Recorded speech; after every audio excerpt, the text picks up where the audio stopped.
1st Jan 2021. It's been a long time that I had been actually refraining from making a video because I realized that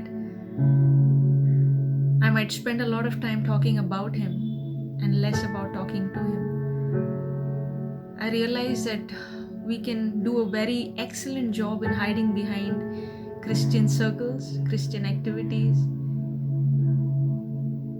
listening to a lot of sermons, maybe preaching well, or maybe talking right.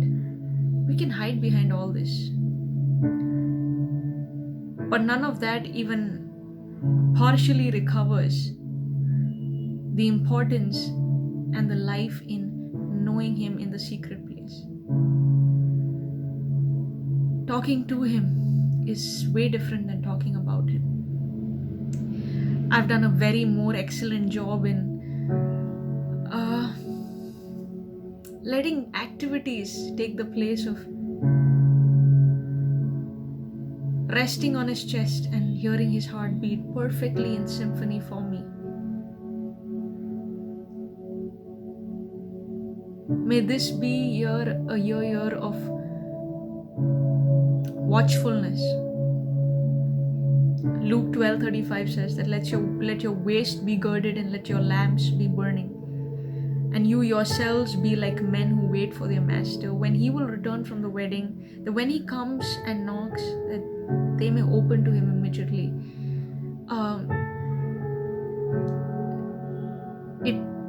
For us to open our doors immediately, it requires us to be watchful. And watchfulness is nothing but having our affections set on Him in a way that nothing else can take the place of knowing Him. That no amount of music we make, no amount of sermons we preach, or the books we write, or the podcasts we record can really make up for what you can give and receive when you're with Him. And it's not just a transaction that we're talking about. It's just the pure delight of resting upon His shoulder like John.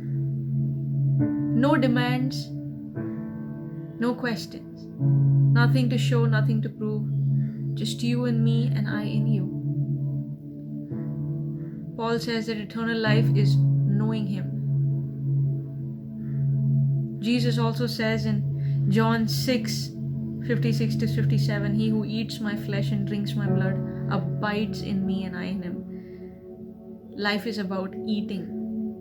There is something that eating Him does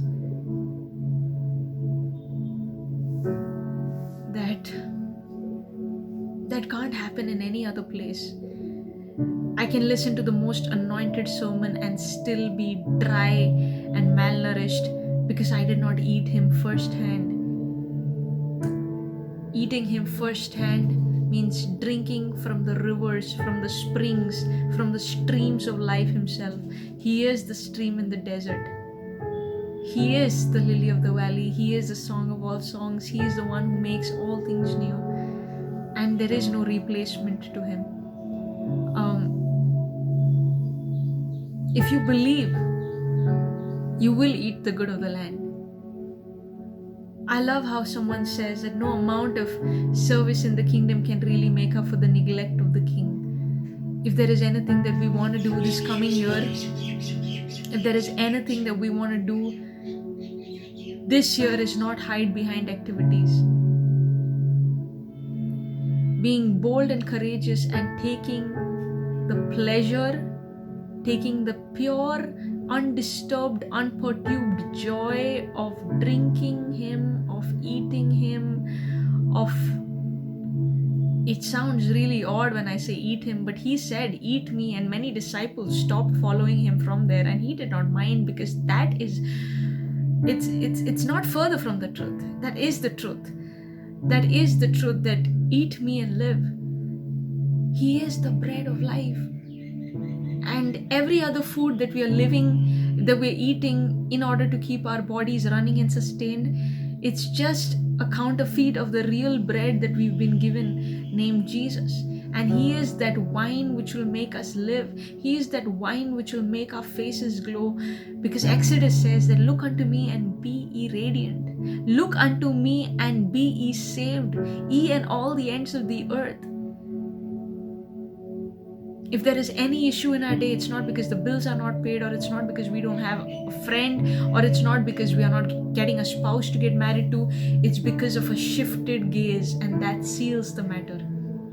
If there is any issue in our day, if there is any issue in our heart, if there is any issue with jealousy, envy, strife, murder, fornication, I don't know what not, there are more odds of things going wrong in this world than things going right. But I'm not telling you that nothing wrong will happen. I'm telling you, if there is anything wrong that you feel is happening, it's because of a shifted gaze, because with Him everything is right. And Paul says that I give myself for me to live is Christ, and to die is gain. I hold nothing back. I take no guard of my life, because my life is His, and whatever happens in my life is for His glory. If it's bad, He'll still be glorified. If He's good, He'll still be glorified. It's Him, Him, and all Him. And eternal life is knowing this Him.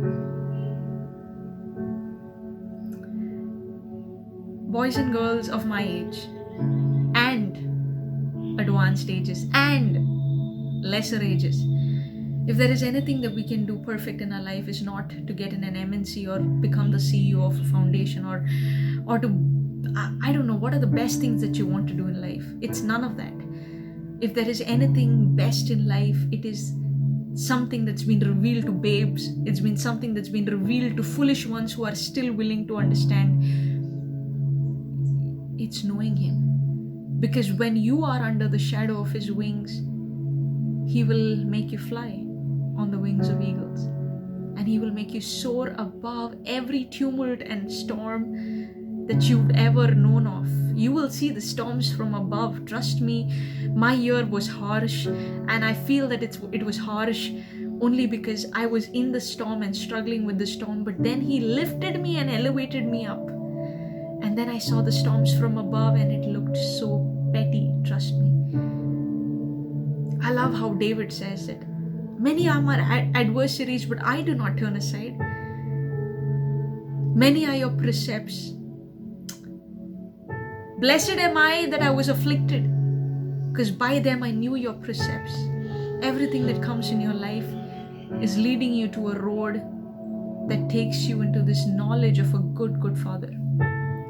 And let it all come, because the more it comes, the more you know. But you are not going to be tested more than you're able. And nothing that comes in your way can really eclipse you if your heart is set on Him. I'm not telling you that the worst is yet to come. I'm telling you, come what may, He is there. He is there. And that's enough. May this year be a year of knowing Him. That's the greatest blessing anyone could give or have. Blessings, one and all. Have a wonderful day. Happy New Year.